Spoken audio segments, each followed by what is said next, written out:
अस्सलाम वालेकुम dear student. आज का हमारा टॉपिक है मॉलिक्यूलर ऑर्बिटल थ्योरी। जैसा कि आपने पढ़ा है valence bond theory. Valence bond theory के मुताबिक एटॉमिक ऑर्बिटल आपस में ओवरलैप करते हैं और उसके नतीजे में केमिकल बॉन्ड बनते हैं। लेकिन according to VBT those atomic orbital can overlap which are half filled. सिर्फ वही ऑर्बिटल ओवरलैप कर सकते हैं जो हाफ फिल्ड हैं। अब ये जो थ्योरी है, ये थ्योरी जो वीबीटी में कुछ डिफेक्ट्स थी उनको रिजॉल्व करने के लिए इस थ्योरी को पेश किया गया है। ये थ्योरी इलेक्ट्रॉन की वेव नेचर को एक्सप्लेन करती है, मॉलिक्यूलर ऑर्बिटल का कंसेप्ट देती है। मॉलिक्यूलर ऑर्बिटल क्या है, तो सबसे पहले मैं आपको बताता हूँ। एटॉमिक ऑर्बिटल वो ऑर्बिटल होते हैं जिनके इलेक्ट्रॉन एक ही एटम क्या करता है, अट्रैक्ट करता है। मतलब एक ही ऐसे इलेक्ट्रॉन जो एक ही न्यूक्लियस के इन्फ्लुएंस में हो तो उनको हम कहेंगे एटॉमिक ऑर्बिटल। और ऐसे ऑर्बिटल जिनके अंदर इलेक्ट्रॉन एक से ज़्यादा न्यूक्लियस के ज़ेर असर हों उनको कहा जाता है मॉलिक्यूलर ऑर्बिटल्स। तो वीबीटी में कुछ डिफेक्ट्स हैं, जैसा कि वीबीटी ये एक्सप्लेन नहीं कर सकी है कि ऑक्सीजन पैरामैग्नेटिक क्यों है। दूसरा पॉइंट, और 8 इलेक्ट्रॉन मॉलिक्यूल और आयन की फॉर्मेशन के बारे में कोई एक्सप्लेनेशन नहीं दी है। और नेक्स्ट पॉइंट ये है कि जी पैरामैग्नेटिक, डायामैग्नेटिक बहुत सारे सब्सटेंसेस की वीबीटी की मदद से हम एक्सप्लेन नहीं कर सकते। डीलोकलाइजेशन ऑफ इलेक्ट्रॉन का कंसेप्ट इससे हमें नहीं मिलता। तो ये सारे पॉइंट्स जो है वीबीटी एक्सप्लेन नहीं कर सकी, इसलिए हम नेक्स्ट थ्योरी की तरफ चलते हैं जो एडवांस है। इससे MOT stand for molecular orbital, M stands for molecular, O जो है orbital and T theory, molecular orbital theory. और इस थ्योरी को प्रेजेंट किया है इन दो साइंटिस्ट ने, मिलिकन्स एंड होन्स। इसने क्या किया है, ये थ्योरी को प्रेजेंट किया है। नेक्स्ट देखिए पॉस्टुलेट की तरफ हम चलते हैं। इस थ्योरी के मुताबिक एटॉमिक ऑर्बिटल आपस में क्या करते हैं जी, मिक्सअप हो जाते हैं, आपस में ओवरलैप करते हैं और उसके नतीजे में नए ऑर्बिटल बनते हैं जिनको हम क्या बोलते हैं, मॉलिक्यूलर ऑर्बिटल्स। अब जो मॉलिक्यूलर ऑर्बिटल्स हैं ये दो तरह के होते हैं, एक होते हैं बॉन्डिंग मॉलिक्यूलर ऑर्बिटल्स, एक होते हैं एंटी बॉन्डिंग मॉलिक्यूलर ऑर्बिटल्स। जो बॉन्डिंग मॉलिक्यूलर ऑर्बिटल्स होते हैं वो कैसे, किस तरह बनते हैं, तो ये है कि जब बॉन्डिंग मॉलिक्यूलर ऑर्बिटल, ऐसे ऑर्बिटल को हम कहेंगे जिनकी एनर्जी एटॉमिक ऑर्बिटल से कम हो। ऐसे मॉलिक्यूलर ऑर्बिटल जिनकी एनर्जी एटॉमिक ऑर्बिटल से क्या हो, कम हो, उनको हम कहेंगे मॉलिक्यूलर बॉन्डिंग मॉलिक्यूलर ऑर्बिटल्स। और एंटी बॉन्डिंग मॉलिक्यूलर ऑर्बिटल्स वो ऑर्बिटल होते हैं जिनकी एनर्जी जो है वो बॉन्डिंग से कम होती है। आप समझ लीजिए जैसा कि हमारे पास दो ऑर्बिटल आपस में मिलते हैं, मैं आपको आसानी के लिए इस तरह समझा देता हूँ। ये दो एटॉमिक ऑर्बिटल्स हैं, ये दो एटॉमिक ऑर्बिटल्स हैं। ये जब आपस में मिलेंगे, एक एटॉमिक ऑर्बिटल ये है, दूसरा एटॉमिक ऑर्बिटल ये मिलेंगे, इसके नतीजे में दो मॉलिक्यूलर ऑर्बिटल्स, ये बीच में वाले हैं, ये मॉलिक्यूलर हैं, ये है एटॉमिक है। एटॉमिक ऑर्बिटल मिलकर मॉलिक्यूलर ऑर्बिटल प्रोड्यूस करेंगे। अब आप देखें इसमें से जो एटॉमिक ऑर्बिटल में से हाफ एटॉमिक ऑर्बिटल जो दो है तो दो मॉलिक्यूलर ऑर्बिटल बनेंगे। हाफ की एनर्जी एटॉमिक से कम है, इसको कहेंगे bonding molecular orbitals.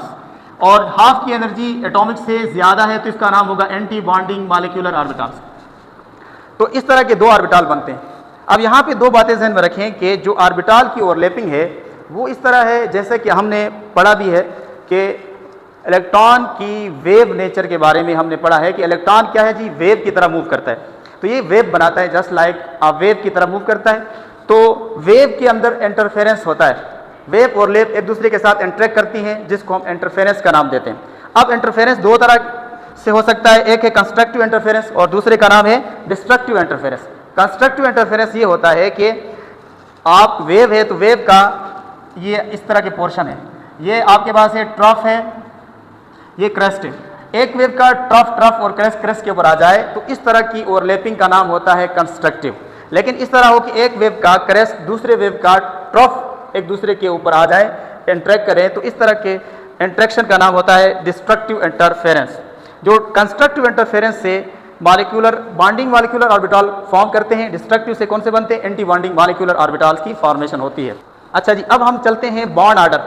Bond order क्या है, तो बॉन्ड ऑर्डर आपके पास है दो एटम के बीच में जितने बॉन्ड बनते हैं उसका नाम होता है बॉन्ड ऑर्डर। फार्मूला हमारे पास है number of electron in bonding molecular orbitals minus number of electron in anti bonding divided by 2। ये हमारे पास फार्मूला है, इसकी मदद से हम बॉन्ड ऑर्डर को फाइंड करते हैं। और याद रखिए बॉन्ड ऑर्डर जो होता है ना वो स्टेबिलिटी, किसी मॉलिक्यूल की स्टेबिलिटी किस पे डिपेंड करेगी, बॉन्ड ऑर्डर के ऊपर स्टेबिलिटी। बॉन्ड ऑर्डर जितना ज़्यादा मॉलिक्यूल उतना ही ज़्यादा स्टेबल होता है।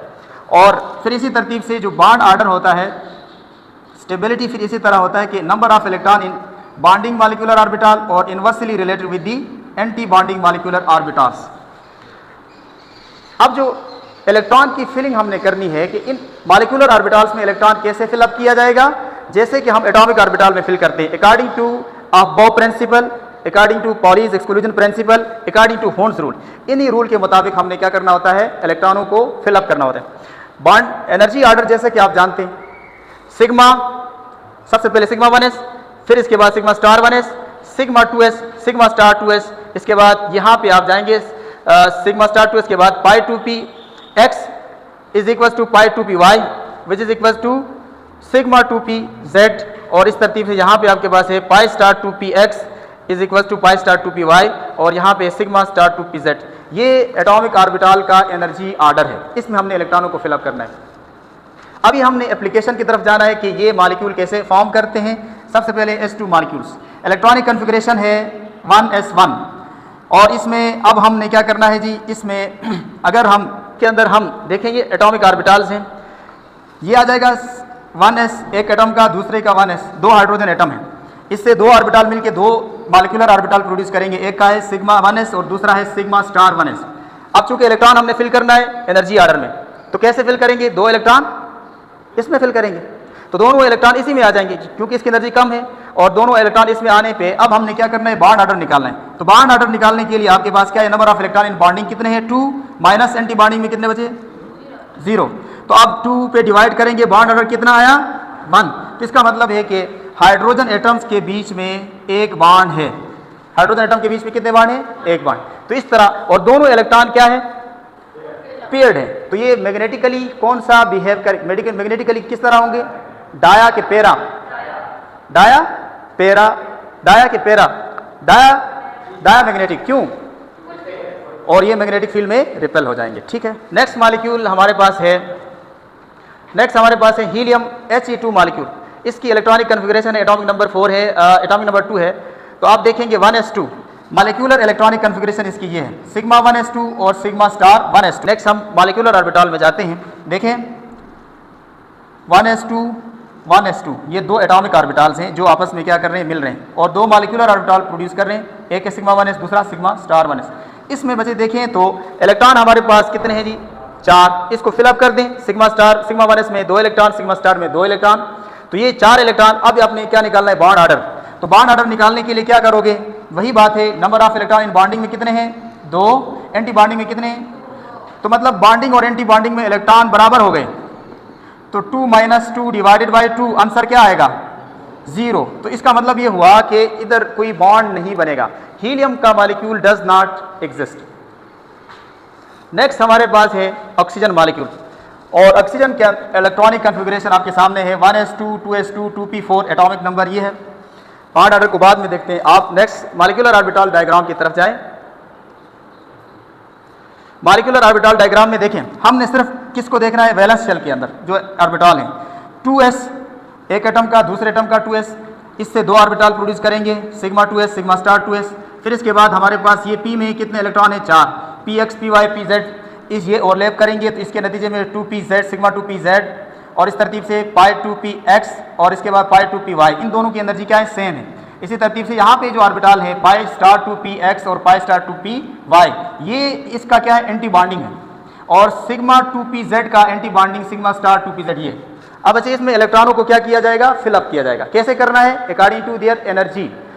सबसे कम एनर्जी इसकी, इसको फिल करेंगे, 2 इलेक्ट्रॉन यहाँ से जाएंगे, 2 बचते हैं वो इसमें एंटी बॉन्डिंग में चले जाएंगे। अब यहाँ पे टोटल 4 इलेक्ट्रॉन ये हैं और 4 ये हैं, कितने हो गए, 8 इलेक्ट्रॉनों को फिल करें, यहाँ पे आ जाएगा 2 इलेक्ट्रॉन, अभी 2 इलेक्ट्रॉन इसमें फिल करेंगे तो हमारे पास आ गई जी 6 इलेक्ट्रॉन। अब 2 बचते हैं, तो अब 2 इलेक्ट्रॉनों को ऐसे फिल नहीं करना कि दोनों को एक में रखें, ऐसे नहीं करना। यहाँ पे रूल रहेगा होन्स रूल। होन्स रूल के मुताबिक इसमें एक एक इलेक्ट्रॉन को फिल करना है विद सेम स्पिन। तो अब एक इलेक्ट्रॉन इसमें रखेंगे, इसमें भी एक रखेंगे, क्योंकि एनर्जी क्या है, सेम। तो जब ऐसे रखने पे हम देखते हैं कि हमारे पास इलेक्ट्रॉन खत्म। अब आपने क्या करना है, बॉन्ड ऑर्डर निकालना है। तो बॉन्ड ऑर्डर निकालने के लिए यहाँ से देखें, सिग्मा ये बॉन्डिंग है, ये क्या है, बॉन्डिंग है, इसमें 2 इलेक्ट्रॉन है, और एंटी बॉन्डिंग फिर इसके बाद 2 इलेक्ट्रॉन, ये 4, 2 ये 6, 2 ये 8। तो मतलब बॉन्डिंग में कितने इलेक्ट्रॉन आ गए, 8 और एंटी बॉन्डिंग में क्या काउंट करें, 2 इलेक्ट्रॉन ये आ गए और 2 ये आ गए। एंटी बॉन्डिंग में कितने हैं, 4 इलेक्ट्रॉन डिवाइडेड बाय 2, तो इसका आंसर आएगा, इसका आंसर 2 आया। तो इसका मतलब ये ऑक्सीजन 2 ऑक्सीजन एटम्स के बीच में कितने बॉन्ड होते हैं, डबल बॉन्ड। क्लियर, यहां तक समझ आई। अब नेक्स्ट पॉइंट यहां ध्यान में रखें, क्या ये मॉलिक्यूल पैरामैग्नेटिक है या डायामैग्नेटिक है? कैसे पता चला? पैरा है ना, यहां पे देखें अनपेयर्ड इलेक्ट्रॉन है, अनपेयर्ड होने की वजह से मॉलिक्यूल कैसा होगा, ये है अनपेयर्ड और अनपेयर्ड है तो पैरामैग्नेटिक होगा, पैरामैग्नेटिक इन नेचर है। अब यहां पे नेक्स्ट हम देखते हैं जी नाइट्रोजन मॉलिक्यूल्स। नाइट्रोजन मॉलिक्यूल के अंदर की फॉर्मेशन में एटॉमिक नंबर नाइट्रोजन का है, ये 14 मॉलिक्यूल, जिसके अंदर टोटल इलेक्ट्रॉन कितने, 14 है मॉलिक्यूल के अंदर इलेक्ट्रॉन, और एटॉमिक नंबर इसका क्या है, 7। तो 2 एटम मिलेंगे, 7 + 7 14 इलेक्ट्रॉन्स होंगे। अभी आप लोगों ने इलेक्ट्रॉनिक कन्फिगरेशन आप डायरेक्ट ऐसे भी कर सकते हैं, मॉलिक्यूलर ऑर्बिटल के जरिए भी कर सकते हैं, ठीक है। ऐसे में आपको समझाओ, सिग्मा टोटल इलेक्ट्रॉन 14 तक जाना है, सिग्मा 1s के अंदर कितने इलेक्ट्रॉन, 2, सिग्मा स्टार में 2, और सिग्मा इसके बाद सिग्मा 2s में 2, सिग्मा स्टार 2s में 2, कितने इलेक्ट्रॉन हो गए, 8। हमारे पास अवेलेबल इलेक्ट्रॉन्स कितने हैं, 14। अब इसके बाद सिग्मा पाई 2px 2 इलेक्ट्रॉन, पाई 2py में भी 2 इलेक्ट्रॉन, कितने हो गए, 12 इलेक्ट्रॉन। और इसके बाद सिग्मा 2pz के अंदर कितने इलेक्ट्रॉन हैं, 2। टोटल इलेक्ट्रॉन कितने हो गए, पूरे 14 इलेक्ट्रॉन पूरे हो गए। अभी आगे देखें, pi star 2px 0 electron, pi star 2py में भी क्या होंगे, 0 इलेक्ट्रॉन, और आखिर में आपके पास पाई स्टार 2pz में 0 इलेक्ट्रॉन। ये इलेक्ट्रॉनिक कन्फिगरेशन है। अब यहाँ से आप लोग डायरेक्ट बॉन्ड ऑर्डर भी निकाल सकते हैं। देखें, number of electron in bonding molecular orbital minus anti bonding divided by 2। तो बॉन्डिंग में कितने इलेक्ट्रॉन आ गए, देखें जिसमें स्टार नहीं लगा हुआ है वो बॉन्डिंग है, जिसमें स्टार लगा है वो एंटी बॉन्डिंग है। सिग्मा 1s 2 इलेक्ट्रॉन ये आ गए, 2 इलेक्ट्रॉन ये 4, इसके बाद 2 इलेक्ट्रॉन ये 6, 2 इलेक्ट्रॉन ये 8। नंबर ऑफ इलेक्ट्रॉन और एक किस में आ गए, इसमें एक ही आ गया, बिल्कुल 10 इलेक्ट्रॉन 10 इलेक्ट्रॉन है जो बॉन्डिंग में। एंटी बॉन्डिंग के इलेक्ट्रॉन काउंट करें, सिग्मा ये स्टार वाले ना, स्टार 1 है, 2 इलेक्ट्रॉन, 2 ये 4 ही इलेक्ट्रॉन है, और -4 करेंगे डिवाइड बाय 2 करेंगे तो आंसर कितना मिला, 3। इसका मतलब ये हुआ कि नाइट्रोजन के मॉलिक्यूल के अंदर जो एटम्स हैं उनमें कितने बॉन्ड होंगे, ट्रिपल कोवेलेंट बॉन्ड। अभी हम इसमें देखते हैं, आप नेक्स्ट मॉलिक्यूलर ऑर्बिटल डायग्राम में जाएं। अब यहाँ फिलिंग ऐसे करनी है, मैं यहाँ पे जो ऑर्बिटल डायग्राम ड्रा किए हैं वो सिर्फ आखिर वाले हैं, जैसा कि वैलेंस शेल के ऑर्बिटल्स हैं। आप लोग मुझे देखें, ये मॉलिक्यूलर ऑर्बिटल डायग्राम को देख के बताएं कि ये पैरामैग्नेटिक है कि डायामैग्नेटिक है। आपके ख्याल में क्या है, डायामैग्नेटिक। कैसे डाया है, क्योंकि ये सारे इलेक्ट्रॉन पेयर्ड अप हैं, कोई अनपेयर्ड इलेक्ट्रॉन नहीं है, सारे इलेक्ट्रॉन क्या है, पेयर्ड है। जब पेयर्ड हो तो फिर वो मैग्नेटिकली कैसे होता है, डायामैग्नेटिक होता है, डायामैग्नेटिक। समझ आई है? तो ये थोड़ा सा मुख्तसर सा लेक्चर है मॉलिक्यूलर ऑर्बिटल डायग्राम। कुछ मॉलिक्यूल हमने एज एन एग्जांपल के तौर पर हमने ले लिया है, बाकी इंशाल्लाह इसके अंदर मजीद बॉन्ड ऑर्डर की एप्लीकेशंस को नेक्स्ट लेक्चर में देखेंगे। आज के लिए इतना है, अल्लाह हाफ़िज़।